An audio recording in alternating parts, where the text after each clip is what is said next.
Duk me pas nepin akoma pa qunë dhe të laj gjakun e ti në për shpi. Kjo është një dhimbje që s'kalon kur. Një dhimbje që ma ka kaput shpirtin. Një dhimbje që s'kam fjalë që t'i them vllajt, që t'i them nusës vllajt, që t'i them prindërit mi, çfarë t'i them nipit dhe mbesës time, që t'i them vllajt që e kam invalid, që nuk mund t'i them do t'asnjë fjalë, që t'i them nusës që më është bërë gjysmë njeriu, që vetëm e kërkon në për shtëpi dhe s'di si të reagoj.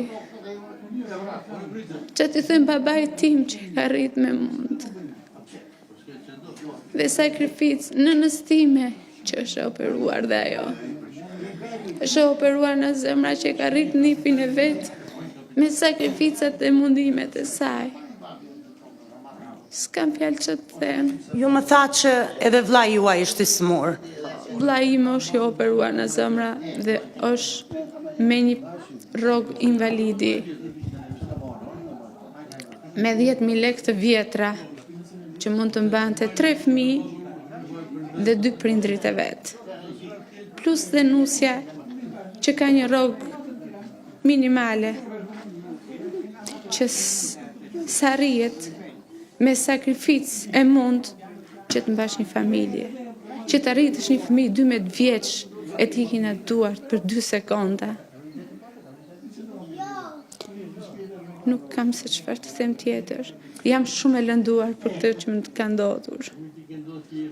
Jam shumë e rënduar, shumë e pikëlluar për familjen time për këtë gjë që i ka ndodhur. Ju jetoni pak më larg se këtu.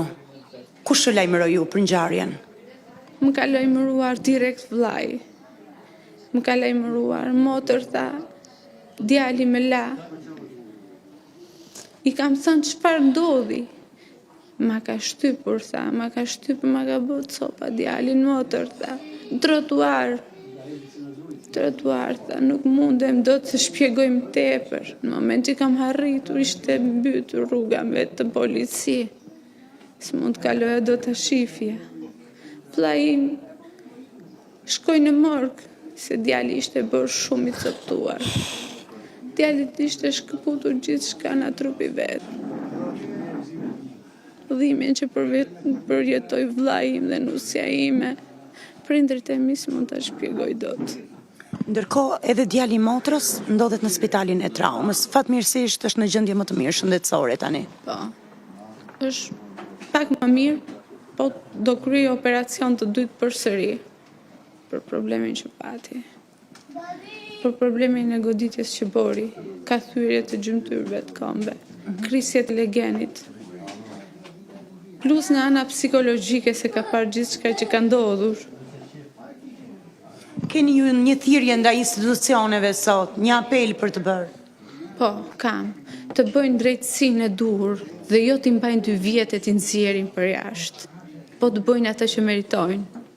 Nëse janë prind, ta kuptojnë dhimbjen e këtyre prindërve që u hikën fëmijët sot më dhe. Ishin thjesht 10 vjeç dhe 12 vjeç. Nuk kishin beb ose zoq që mund t'i zvendësosh. Ata nuk zvendësohen dot kur për familjet tona. Kur zvendësohen, vetëm ditët na sillin dhimbje dhe jo qetësi. Matilda,